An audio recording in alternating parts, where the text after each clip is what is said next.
بسم اللہ الرحمن الرحیم الحمد للہ رب العالمین والصلاة والسلام علی سید المرسلین وعلی آلہ واصحابہ اجمعین اما بعد۔ محترم ناظرین، مسائل قربانی کی 5ویں قسط آپ حضرات کی خدمت میں پیش ہے۔ السلام علیکم ورحمۃ اللہ وبرکاتہ۔ قربانی میں جانور ذبح کرنے کے بجائے اگر کوئی آدمی جانور کی قیمت کے بقدر رقم صدقہ کرے اور قربانی نہ کرے تو اس سلسلے میں کیا شریعت رہنمائی کرتی ہے؟ قربانی چونکہ شاعر اسلام میں سے ہے اور نفلی صدقات کے مقابلے میں قربانی ایک افضل عمل ہے، اس لیے اللہ تعالیٰ نے اگر وسعت دی ہے تو اس قربانی کی سنت کو انجام دینا چاہیے، اور اس کے علاوہ جو رقم ہے اس کے ذریعے نفلی صدقات کے ذریعے ثواب حاصل کیا جا سکتا ہے، لیکن قربانی کی رقم کو نفلی صدقات میں استعمال کر کے قربانی نہ کرنا اور جانور ذبح نہ کرنا یہ بہتر نہیں ہے اور شریعت کے منشے کے مطابق نہیں ہے، اس لیے قربانی کے عمل کو کرنا چاہیے۔ دوسرا مسئلہ یہ ہے کہ اگر کوئی آدمی اپنی قربانی کرنے کے بجائے اپنی ذات پر بیوی کو مقدم کرتا ہے اور بیوی کی طرف سے یا کسی اور کی طرف سے قربانی کرتا ہے تو شریعت اس سلسلے میں رہنمائی کرتی ہے کہ اچھے کاموں میں، نیک کاموں میں خود کو ترجیح دینا چاہیے، دوسروں کے مقابلے میں اچھے کاموں میں اپنے آپ کو پیش کرنا چاہیے۔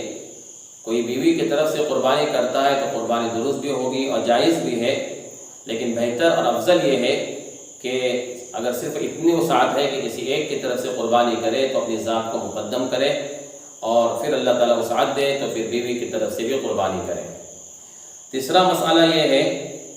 کہ قربانی کے گوشت کو فروخت کر سکتے ہیں یا نہیں۔ مالک یعنی قربانی کرنے والا قربانی کے گوشت کو صدقہ کرے، تقسیم کرے، کسی بھی جانور کے کسی بھی حصے کو فروخت کرنے کی گنجائش اور اجازت مالک کو نہیں ہے۔ البتہ جب فقراء کو گوشت دیا جائے تو فقراء چونکہ گوشت کے مالک بن جاتے ہیں، اس لیے فقراء کو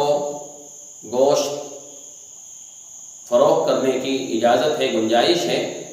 وہ فروخت کر سکتے ہیں، اس لیے کہ وہ مالک بن جاتے ہیں۔ اسی طرح جو دیگر رشتہ دار ہیں جن کو گوشت دیا گیا ہے، چونکہ وہ بھی گوشت کے مالک نہیں بنتے ہیں، اس لیے ان کو بھی قربانی کا گوشت فروخت کرنے کی اجازت نہیں ہے۔ قربانی کے جانور کو صاف کرنے والے قصائی اور دیگر لوگ،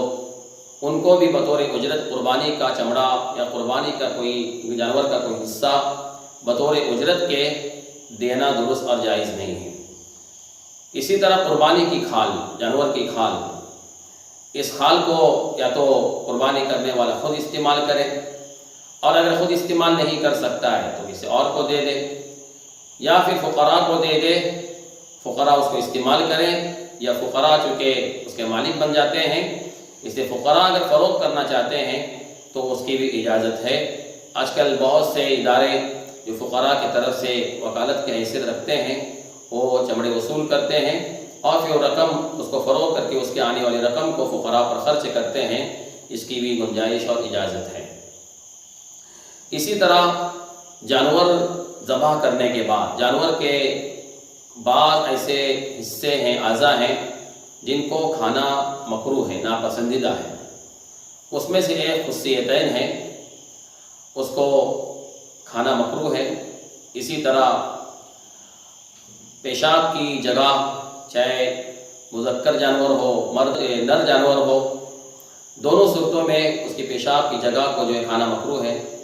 اسی طرح جو پتا ہے، جس میں پت رہتا ہے، وہ مثانہ، پیشاب کی تھیلی،